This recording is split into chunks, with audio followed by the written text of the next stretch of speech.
మనిషి నిద్రలో నుండి లేచినప్పుడు కదలలేకపోవడం గమనించారా?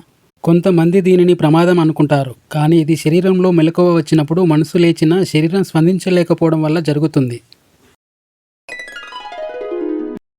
రాత్రి నిద్రలో ఎవరో మీ పేరును పిలిచినట్టు ఉందా? దాన్ని ఎక్స్ప్లోడింగ్ హెడ్ సిండ్రోమ్ అంటారు. మెదడు చిన్నగా సౌండ్ ఇమాజినేషన్ ట్రిగ్గర్ చేస్తుంది. మీరు నిద్రలో ఉన్నప్పుడు మీపై ఎవరో కూర్చున్నట్టు, బరువుగా ఉన్నట్టు, గొంతు నులిమినట్టు మిమ్మల్ని లేవకుండా చేస్తుందా? దీనిని స్లీప్ పారాలిసిస్ అంటారు. ఆ సమయంలో మన మెదడుకి శరీరానికి దూరం పెరుగుతుంది. అందువల్లే మన శరీరం స్పందించదు.